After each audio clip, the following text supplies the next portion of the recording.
বন্ধুরা আরও একটি নতুন ভিডিওতে সবাইকে স্বাগত জানাই। আজকে আমরা এই ভিডিওতে অঙ্গনওয়াড়ি পরীক্ষা প্রস্তুতির জন্য খুবই গুরুত্বপূর্ণ একটি ক্লাস করতে চলেছি, যেখানে জিকে এবং পুষ্টি ও স্বাস্থ্য এই দুটি বিষয়ের উপর বাছাই করা কিছু কমনযোগ্য প্রশ্ন উত্তর নিয়ে আলোচনা করব। তাই ভিডিওটি খুবই গুরুত্বপূর্ণ হতে চলেছে।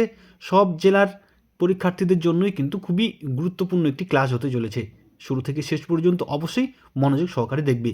তো বন্ধুরা চলো আর দেরি না করে আমরা ক্লাসটি শুরু করি।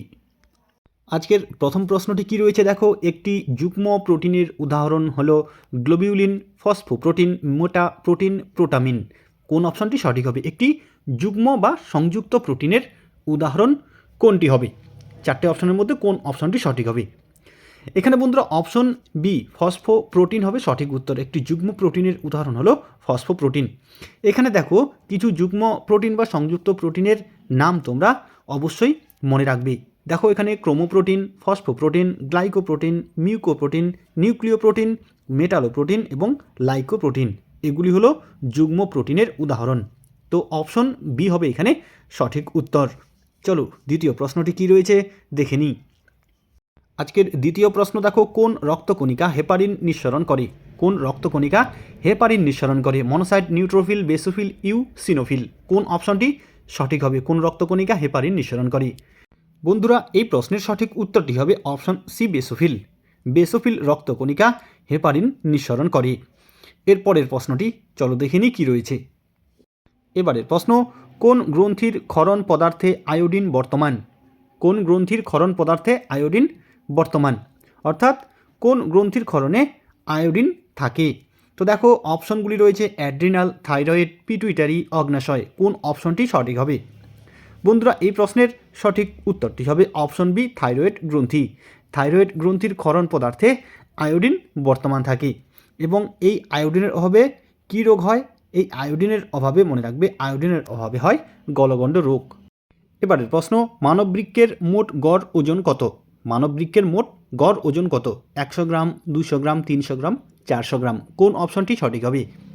বন্ধুরা এই প্রশ্নের সঠিক উত্তরটি হবে অপশন সি 300 গ্রাম। মানববৃক্কের মোট গড় ওজন হলো 300 গ্রাম। এখানে অবশ্যই মনে রাখবে, পুরুষ মানুষের বৃক্কের ওজন হয় 150 থেকে 170 গ্রাম। প্রতিটি বৃক্কের ওজন, মানুষের দুটি করে বৃক্ক থাকে, তো প্রতিটি বৃক্কের গড় ওজন থাকে 150 থেকে 170 গ্রাম। এবং মহিলাদের ক্ষেত্রে বৃক্কের গড় ওজন হয় 130 থেকে 150 গ্রাম। মহিলাদের ক্ষেত্রে প্রতিটি বৃক্কের গড় ওজন হয় 130 থেকে 150 গ্রাম। এবং আমাদের যদি প্রশ্ন থাকে মানব বৃক্কের মোট গড় ওজন, অর্থাৎ এখানে কিন্তু দুটি বৃক্কের কথাই বলা হবে। তো মানব বৃক্কের যখন মোট গড় ওজন এই প্রশ্নটি থাকবে তখন হবে অপশন সি 300 গ্রাম। এবং যদি প্রশ্ন থাকে মানবদেহের প্রতিটি বৃক্কের মোট গড় ওজন কত, অর্থাৎ একটি বৃক্কের কথা কিন্তু বলা হবে, মানব দেহের প্রতিটি বৃক্কের গড় ওজন কত, তখন উত্তর হবে 150 গ্রাম। ঠিক আছে, তাহলে আশা করি তোমরা বুঝতে পেরেছো। পরের প্রশ্নটি দেখো কি রয়েছে। এবারের প্রশ্ন, রিল্যাক্সিন হরমোন কোথা থেকে ক্ষরিত হয়? রিল্যাক্সিন হরমোন কোথা থেকে ক্ষরিত হয়? অপশনে কি রয়েছে দেখো, থাইরয়েড, ডিম্বাশয়, অগ্নাশয়, শুক্রাশয়। কোন অপশনটি সঠিক হবে? রিল্যাক্সিন হরমোন কোথা থেকে ক্ষরিত হয়? এই প্রশ্নের সঠিক উত্তরটি হবে অপশন বি ডিম্বাশয়। ডিম্বাশয় থেকে রিল্যাক্সিন হরমোন ক্ষরিত হয়। পরের প্রশ্ন দেখো, নিম্নলিখিত কোনটি চেতনানাশক হিসেবে ব্যবহৃত হয়? নিম্নলিখিত কোনটি চেতনানাশক হিসেবে ব্যবহৃত হয়? এটি কিন্তু চিকিৎসার ক্ষেত্রে চেতনানাশক হিসেবে ব্যবহৃত হয়। অপশনগুলি রয়েছে মিথেন, অ্যামোনিয়া, নাইট্রোজেন, ক্লোরোফর্ম। কোন অপশনটি এখানে সঠিক হবে? বন্ধুরা এই প্রশ্নের সঠিক উত্তরটি হবে অপশন ডি ক্লোরোফর্ম। নিম্নলিখিতগুলির মধ্যে ক্লোরোফর্ম চেতনানাশক হিসেবে ব্যবহৃত হয়। পরের প্রশ্নটি দেখো কি রয়েছে। ফাইলেরিয়া একটি কি ঘটিত রোগ? ফাইলেরিয়া কি ঘটিত রোগ? কৃমি ঘটিত, ব্যাকটেরিয়া ঘটিত, প্রোটোজোয়া ঘটিত, না ভাইরাস ঘটিত? তাহলে ফাইলেরিয়া কি ঘটিত রোগ? বন্ধুরা এই প্রশ্নের সঠিক উত্তরটি হবে অপশন এ কৃমি ঘটিত রোগ। ফাইলেরিয়া হলো এক প্রকার কৃমি ঘটিত রোগ। অপশন এ হবে এই প্রশ্নের সঠিক উত্তর। বিভিন্ন যে রোগ রয়েছে বন্ধুরা, ব্যাকটেরিয়া ঘটিত, প্রোটোজোয়া ঘটিত, ভাইরাস ঘটিত, এগুলি কিন্তু অবশ্যই তোমাদের পরীক্ষায় দু একটি প্রশ্ন থাকবেই। তাই এগুলি কিন্তু তোমরা খুব ভালোভাবে মুখস্থ করে রাখবে। পরের প্রশ্ন দেখো, এবারে প্রশ্ন, কুকুরের কামড় দ্বারা সংক্রামিত হয় পিত জ্বর virus, pox virus, rabies virus, সবগুলি। কোন অপশনটি সঠিক হবে? কুকুরের কামড়ের দ্বারা কি সংক্রামিত হয়? বন্ধুরা, এই প্রশ্নের সঠিক উত্তরটি হবে অপশন সি, রেবিস ভাইরাস। কুকুরের কামড় দ্বারা রেবিস ভাইরাস সংক্রামিত হয়। অপশন সি হবে সঠিক উত্তর। পরের প্রশ্নটি দেখো। এবারের প্রশ্ন, আর্সেনিক দূষণের ফলে কোন রোগের সৃষ্টি হয়? ব্ল্যাক লাং রোগ, ব্ল্যাকফুট রোগ, এমফাইসিমা, ডিসলেক্সিয়া।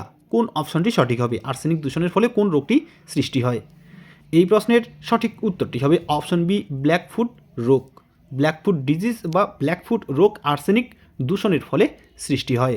পরের প্রশ্ন, বিশ্বের গভীরতম স্বাদু জলের হ্রদ কোনটি? বিশ্বের গভীরতম স্বাদু জলের হ্রদ কোনটি? বৈকাল, কাস্পিয়ান সাগর, উলার হ্রদ, প্যাংগং হ্রদ। কোন অপশনটি সঠিক হবে? বিশ্বের গভীরতম স্বাদু জলের হ্রদ কোনটি?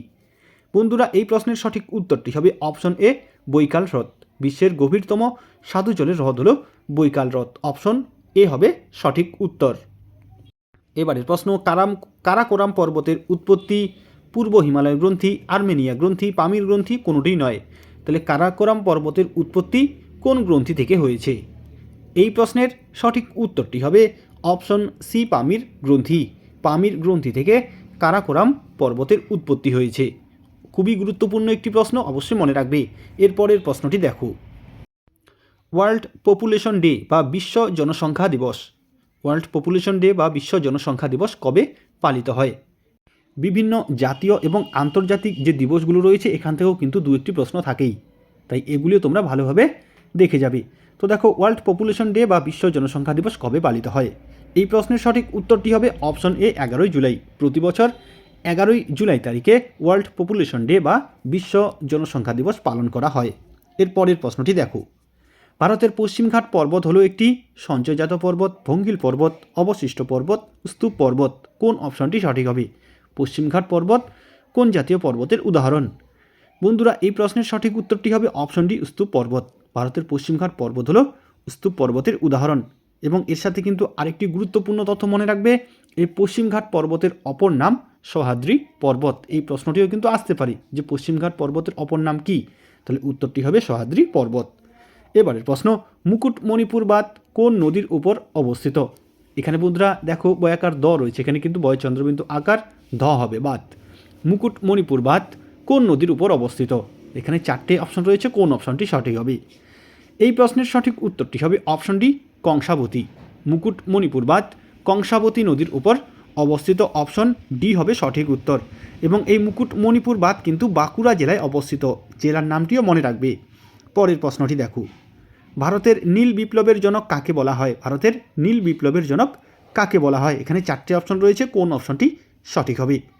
বন্ধুরা, এই প্রশ্নের সঠিক উত্তরটি হবে অপশন সি, হীরালাল চৌধুরী। ভারতের নীল বিপ্লবের জনক বলা হয় হীরালাল চৌধুরীকে। এবং মনে রাখবে, এই নীল বিপ্লব মৎস্য চাষের সঙ্গে সম্পর্কিত। মৎস্য চাষের সঙ্গে সম্পর্কিত নীল বিপ্লব।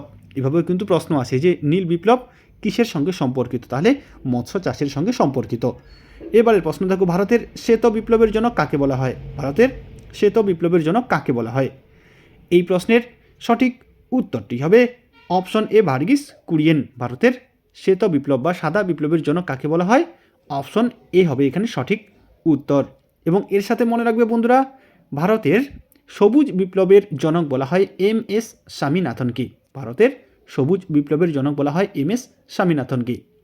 এর পরের প্রশ্নটি দেখো কি রয়েছে। কুচিপুড়ি কোথাকার বিখ্যাত নৃত্য? কুচিপুড়ি কোথাকার বিখ্যাত নৃত্য? বিভিন্ন যে নৃত্য শৈলীগুলি রয়েছে, ভারতের বিভিন্ন রাজ্যের বিখ্যাত যে নৃত্য শৈলীগুলি রয়েছে, এখান থেকেও কিন্তু প্রশ্ন একটি আসবেই। তো দেখো, এই প্রশ্নের সঠিক উত্তরটি হবে অপশন এ, অন্ধ্রপ্রদেশ। অন্ধ্রপ্রদেশের একটি বিখ্যাত লোকনৃত্য হলো কুচিপুড়ি। পরের প্রশ্নটি দেখো।